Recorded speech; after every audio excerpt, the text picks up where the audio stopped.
Number 1. Dapat ay marunong kang mag-manage ng iyong business money.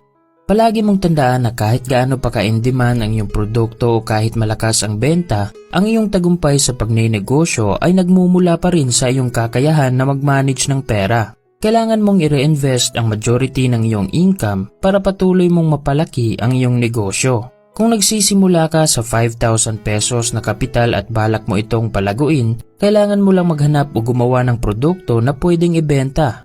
Halimbawa, merong isang produkto na worth 100 pesos at pwede mo itong ibenta dahil in demand ito. Base sa iyong 5,000 pesos na kapital, kaya mong bumili ng 50 piraso sa produkto na yon. At kapag ibinenta mo ang produkto sa halagang 150 pesos, meron kang kikitain na 50 pesos sa bawat produkto. At kapag naibenta mo yun lahat, meron kang kikitain na 2,500 pesos. Kung idadagdag mo ang iyong kita sa iyong unang kapital, meron ka ng total of 7,500 pesos na kapital at kaya mo nang bumili ng 75 pieces ng produkto na pwedeng ibenta.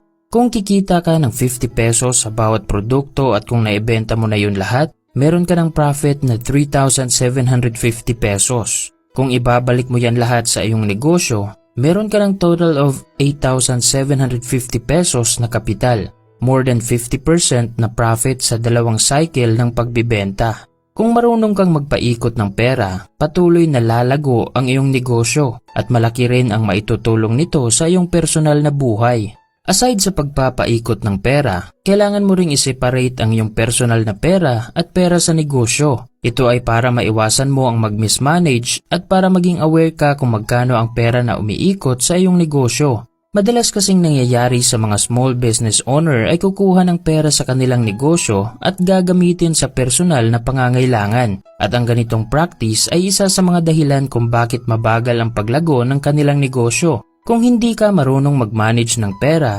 mapapersonal o business man yan, hindi ka rin makakagawa ng pagbabago sa iyong buhay at hindi mo rin mapapalaki ang iyong negosyo.